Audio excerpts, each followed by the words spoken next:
स्वागत है आपका आपके अपने यूट्यूब चैनल एडवोकेट दीप लीगल हब में।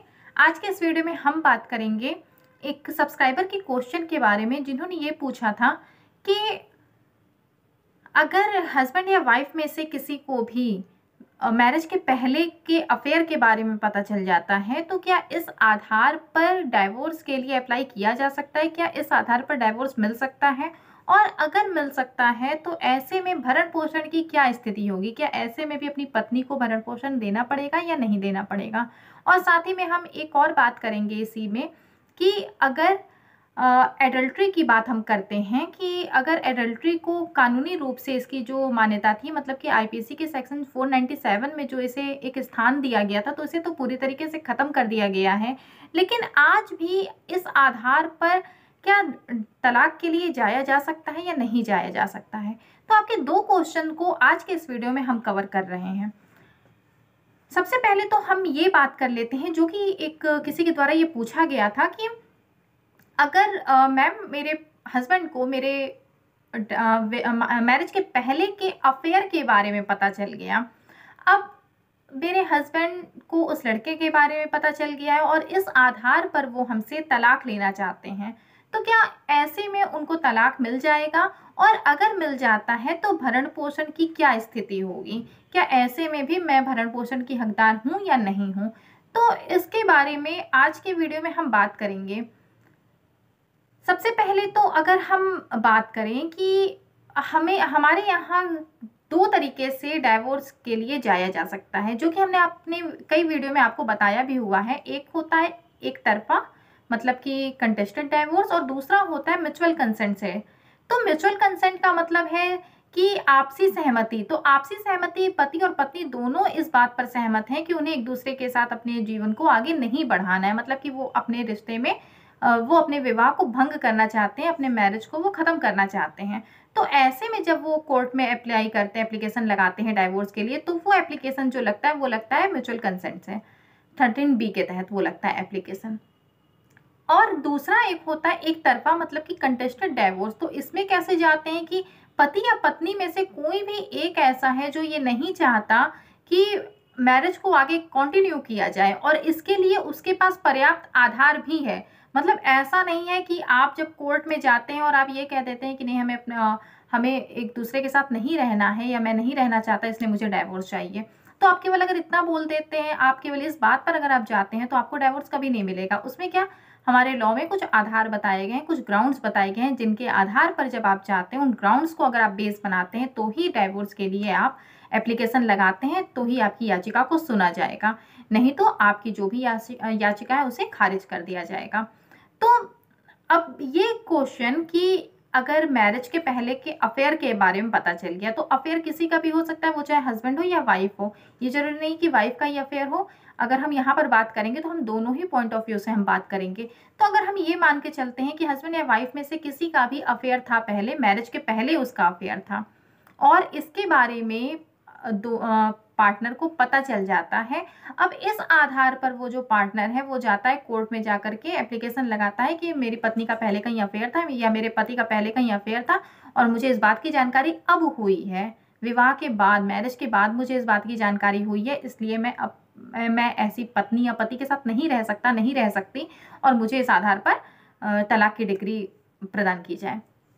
तो आपकी ये जो एप्लीकेशन है, इसका चांस, ज़्यादा से ज़्यादा ये चांस है कि ये खारिज कर दी जाएगी। ये एक्सेप्टेबल ही नहीं है, क्योंकि ये कोई ग्राउंड ही नहीं बनता।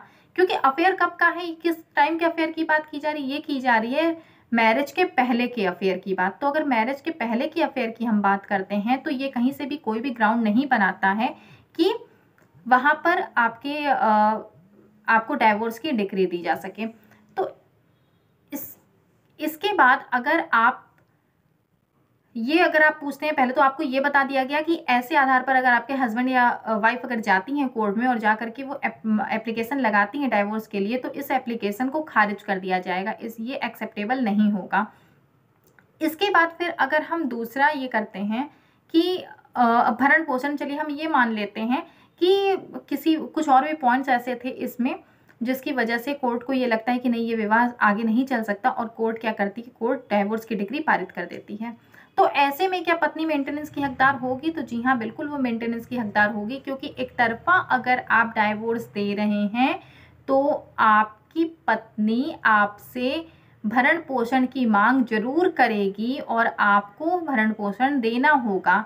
हमारे यहाँ CRPC 125(4) में कुछ कंडीशंस ऐसी बताई गई हैं, कुछ एक्सेप्शंस बताए गए हैं जो केवल ये बताते हैं कि ऐसी पत्नी भरण पोषण की हकदार नहीं होगी। उसमें कुछ पॉइंट्स ऐसे बताए गए हैं, इसके बारे में भी आपको वीडियो पहले दे दिया जा चुका है, तो आप उसको देख सकते हैं कि किन किन पॉइंट्स पर आपकी पत्नी मेंटेनेंस की हकदार नहीं होगी। इसके अलावा अगर आप किसी भी पॉइंट पर आप ये चाहते हैं कि आप मेंटेनेंस देने से बच जाएं, तो आप बिल्कुल भी नहीं बच सकते हैं। आपको भरण पोषण देना ही होगा अपनी वाइफ को, या अगर आपका बच्चा है तो अपने बच्चे को भी मेंटेनेंस आपको देना ही होगा। अब इसी के साथ हम एक क्वेश्चन और हम ले लेते हैं। ये भी क्वेश्चन पूछा गया था एडल्ट्री पर, जो क्वेश्चन बेस था। तो जब, क्योंकि हम बात कर रहे हैं यहाँ पे अफेयर की, तो हम अफेयर की अगर हम बात कर रहे हैं तो ये एडल्ट्री तब ये माना जाएगा। पहले तो हमने जो बात की वो मैरिज के पहले के अफेयर की बात की। अब अगर यही अफेयर मैरिज के बाद चल रहा है, मतलब कि आपकी मैरिज हो चुकी है और आपका अभी भी अफेयर चल रहा है, तो ऐसे में क्या होगा?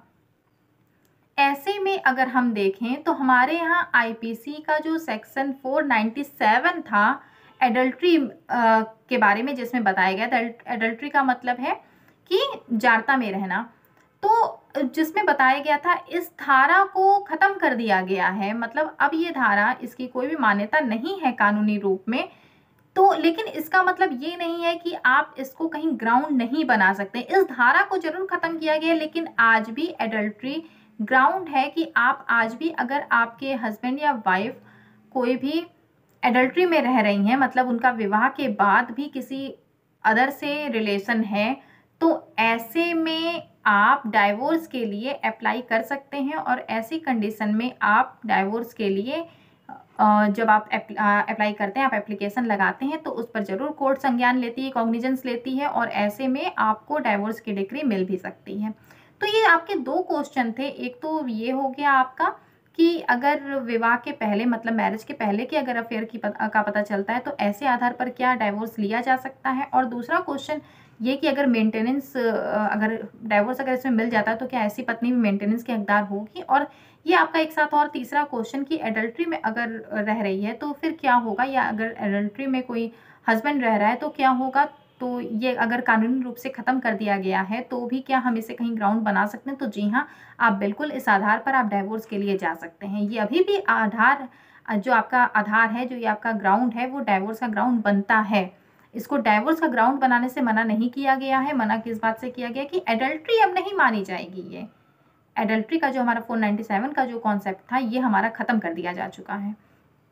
तो ये आपके कुछ क्वेश्चंस थे जिनके बारे में आज के इस वीडियो में आपको जानकारी दे दी गई है। अगर इसके अलावा भी आपको किसी भी टॉपिक पर कोई भी जानकारी चाहिए, तो आप वीडियो के कमेंट बॉक्स में ज़रूर बताइए कि आपका कोई भी क्वेश्चन हो, आप कमेंट करिए, उसका आपको जवाब दिया जाएगा। और अगर आप हमसे अपनी किसी समस्या के बारे में बात करना चाहते हैं, तो आपको डिस्क्रिप्शन में व्हाट्सएप नंबर मिल जाएगा। उस नंबर पर आप व्हाट्सएप करते हैं तो आपको पूरी डिटेल वहाँ से मिल जाएगी। डिटेल आप देख लीजिए, आप समझ लीजिए, उसके आप जब उसे पूरा फुलफिल करते हैं तो उसके बाद आपकी हमसे बात हो जाएगी।